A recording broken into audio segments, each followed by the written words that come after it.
बिल्कुल। आप सबसे बड़ी चीज आप देखिए कि बजट का मतलब क्या होता है। संघीय ढांचा है, पूरा संघ का स्ट्रक्चर है यहाँ पर। इसका मतलब ये है कि हर स्टेट्स जब ग्रो करेंगे तभी देश ग्रो करेगा। आप देखिए, आपका जो बजट एलोकेशन है उसका पैरामीटर क्या है, उसका आधार क्या है, क्या आधार है जिसके बेसिस पे आप फंड्स एलोकेट करते हैं। इसमें बड़ा स्पष्ट ट्रेंड दिखाई देता है कि जो आपके विपक्ष में है, जो आपके साथ नहीं है राजनीतिक रूप से, उनको आप प्रताड़ित करते हो, उनको उसके हिस्से का पैसा नहीं देते हो। और जो आपको आपकी राजनीति में मदद कर रहे हैं या आपके साथी है, आप उनको पैसा देते हो। मतलब उस राज्य में रहने वाले लोगों की जरूरतें, उस राज्य की आर्थिक व्यवस्था, आर्थिक स्थिति या ओवरऑल कोई ऐसा पैरामीटर नहीं है जिसके हिसाब से आप पैसा एलोकेट करते हो। ये दिखाता है कि अभी भी हम बहुत इमेच्योर स्टेट की जैसे बिहेव कर रहे हैं। हमारी political, overall political, national political maturity काफी कम है। और सरकार जो है उसका उद्देश्य देश को आगे बढ़ाना, राज्य को आगे बढ़ाना, जनता के लिए हित करना नहीं है। सरकार का उद्देश्य एक ही मात्र दिख रहा है, क्योंकि सरकार अभी माइनॉरिटी में है, इन द सेंस कि उनकी पूर्ण बहुमत नहीं है, तो सरकार को बचाने के लिए ये बजट है। आप एजुकेशन को ले लो। एजुकेशन में दिल्ली का अकेले का बजट 20-25% रहता है। टोटल जो जीडी बजट है उसका 20 से 25% दिल्ली अपने उस पे लगाती है एजुकेशन पे। नेशनल लेवल पे कितना लगता है? Less than 2%। लेस देन 2% अगर आप पैसे लगा रहे हो एजुकेशन पे, फिर एजुकेशन पे सारी आपकी बातें बेमानी है और झूठी है, जुमले हैं। हेल्थ पे आप ले लो, हेल्थ पे 14% अपने बजट का दिल्ली सरकार लगाती है। आप कितना लगाते हो? Less than 2%। आप आयुष्मान भारत की बात करते हो, आयुष्मान भारत में आप 7,000 करोड़ एलोकेट करते हो। दिल्ली सरकार का अकेले का हेल्थ का बजट 9,000 करोड़ है। इसका मतलब वो भी जुमला है। कहने का मतलब ये है कि ये बेसिक चीजें हैं, ये डिसाइड करेगा कि देश किस डायरेक्शन में जा रहा है। आपका इससे कोई लेना देना नहीं है। आपके एलोकेशन रैदर, अगर टोटल नेशनल अभी जो बजट है उससे रिलेटिवली कंपेयर करेंगे तो एजुकेशन का, हेल्थ का ये कम हुआ है। किसानों का आप ले लो, सबसे इंपॉर्टेंट है। एमएसपी की गारंटी तो बहुत दूर की बात है। एमएसपी की गारंटी देना, उसको बात करना तो बहुत दूर की बात है। जो फर्टिलाइजर्स पे सब्सिडी मिल रही थी उसको 20-25% इन्होंने कम कर दिया। फर्टिलाइजर्स की सब्सिडी कम होना कहने का मतलब है कि फर्टिलाइजर का रेट बढ़ेगा। फर्टिलाइजर का रेट बढ़ेगा मतलब उनकी जो प्रोडक्शन कॉस्ट है, किसानों की उपज उगाने की जो कॉस्ट है वो बढ़ेगी। और कमाई आप नहीं कर रहे हो, उनका जो एमएसपी है उसको नहीं दे रहे हो, उस पर कोई आप बढ़ोतरी नहीं कर रहे हो, तो किसान की कमाई तो कम हो गई ना। आप अनएम्प्लॉयमेंट की बात कर रहे हैं, आज यही सारे तो मेन मुद्दे हैं। अनएम्प्लॉयमेंट में आप देखोगे 7.2% से बढ़कर 9% अनएम्प्लॉयमेंट हो गई। आपका रोड मैप कहाँ है? रोड मैप कहाँ है? कॉर्पोरेट प्रॉफिट सब्सटेंशियली इंक्रीज हो रहा है, एम्प्लॉयमेंट जनरेशन कम हो रहा है। क्यों हो रहा है ऐसे? कॉर्पोरेट प्रॉफिट फिर हो क्यों रहा है? अगर उनका एक्सपेंशन नहीं हो रहा है, एक्सपेंशन नहीं हो रहा है, तो फिर अगर एक्सपेंशन हो रहा है तो फिर एम्प्लॉयमेंट जनरेशन क्यों नहीं हो रहा है? एम्प्लॉयमेंट जनरेशन क्यों नहीं हो रहा है? प्रश्न तो बनता है ना। सरकार के रोड मैप क्या है? प्राइवेट सेक्टर पे जनरेशन नहीं हो रहा है, गवर्नमेंट सेक्टर पे जनरेशन नहीं है, फार्मिंग सेक्टर पे आपका कोई ऐसा मॉडल नहीं है जिससे कि उस पे एम्प्लॉयमेंट जनरेट हो, क्योंकि फार्मर्स तो छोड़ के शहर आएगा। वो तो नौकरी की तलाश में आएगा, वो नौकरी की तलाश में आएगा, उसका तनख्वाह नहीं है, उसके आप टैक्सेस काट रहे हो, हर इनडायरेक्ट टैक्सेस पे हर।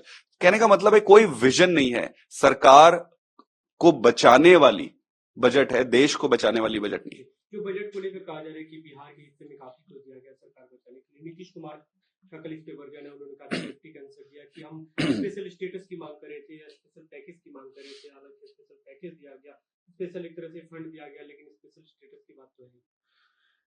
देखिए, किस स्टेट को कितना मिला उनको बधाई है इसमें। एक्सक्यूज मी, उसमें कोई हमें आर्ग्यूमेंट नहीं है, वो भी हमारे अपने हैं। बिहार भी हमारा अपना है, उसको भी मिलना चाहिए, सबको मिलना चाहिए। मेरा सबमिशन बस ये है कि आप जो एलोकेट करते हो उसका आधार आपकी छोटी और तुच्छ राजनीति नहीं होनी चाहिए। ये ऐसी चीजें हैं जिस पर आपको राजनीति से ऊपर उठकर कुछ ऐसे आधारभूत तथ्य होने चाहिए जिसके आधार पर दिए जाने चाहिए। अभी जैसे फाइनेंस मिनिस्टर स्पीच दे रही थी, आप पूरे स्पीच में सुनना, वहां से बाढ़ आती है इसलिए हमने उनको दिया, उस स्टेट को दिया, अब मैं इस स्टेट पे आती हूं। अरे आप ऐसे क्यों करते हो? आप ऐसे कहो ना कि जहां जहां पूरे देश में बाढ़ आती है उन सभी राज्यों को ये चीजों से हम मदद करेंगे। क्या ये बड़ा कठिन है? इसमें कुछ ऐसे राज्य भी आ जाएंगे जहां पर आपकी सरकार नहीं है या आपके मित्र सरकार नहीं है। आप ओवरऑल क्यों नहीं देखते पूरे देश को पर्सपेक्टिव में? कहने का मेरा मतलब सिर्फ इतना है कि कोई विजन नहीं है। ये तोड़ जोड़ तोड़ की जैसे राजनीति इनकी चल रही है वैसे ही इनका बजट आज आप लोग प्रोटेस्ट करने वाले इंडिया ब्लॉक के सभी ने कहा है है। इसको आरोप लगाते हुए। सबसे फंडामेंटल चीज क्या है, जब बजट आती है तो बहुत सारे स्टेट्स के बहुत सारे पेंडिंग मुद्दे होते हैं। जैसे पंजाब का 8,000 करोड़ बजट से उसका कोई लेना देना नहीं है, समझ लो, फिर भी 8,000 करोड़ ऑलरेडी एलोकेटेड है, वो आपने रोक के रखा है एक कागज में। नया देना तो दूर, आप जो पहले से एलोकेटेड है वो तक आप नहीं दे रहे हो। दिल्ली का शेयर आप ले लो, दिल्ली लाखों करोड़ रुपए केंद्र सरकार को देती है कमा के, और आप देते क्या हो, वही पुराना। इतने सालों से एक चवन्नी तक आप नहीं बढ़ा रहे हो। तो इस मुद्दे पर, और ये सिर्फ दो राज्यों की बात नहीं, कई सारे ऐसे राज्य हैं जहां पर पक्षपातपूर्ण व्यवहार किया गया है। कई राज्यों के इस पक्षपातपूर्ण व्यवहार को देखते हुए इंडिया अलायंस ने यह तय किया कि हम आज प्रोटेस्ट करेंगे। सरकार को बाई पार्टीजन होना चाहिए, सरकार को बड़ा दिल रखकर देश में रहने वाले इंसान तो इंसान, जीव जंतु पक्षी सबका ध्यान रखना पड़ता है। आप तो बड़े मतलब ये राज्य मेरा फ्रेंडली स्टेट है तो इसकी मदद करूंगा, और ये राज्य मेरे ऑपोजिशन में है तो मदद नहीं करूंगा, ये तो बहुत गलत बात है। तो उस पर प्रोटेस्ट है। कल मल्लिकार्जुन खड़गे घर पे इंडिया ब्लॉक नेताओं की मीटिंग हुई, कहा जा रहा है कि उसमें जो फैसले हुए कि चार जो अपोजिशन राज्य हैं, खासतौर पर इंडिया ब्लॉक शासित राज्य है, उनके मुख्यमंत्री नीति आयोग की बैठक का बहिष्कार करेंगे जो 27 जुलाई को होनी है बजट के इसके विरोध में। देखिए, नीति आयोग की बैठक में होता क्या है, आपको फंडामेंटली समझना पड़ेगा कि आप बुलाते हो, आप उनको बैठाते हो, आप बड़ी बड़ी बातें करते हो, और होता नहीं है कुछ भी नहीं होता है। होने का आपका बजट आपके विजन को रिफ्लेक्ट करता है।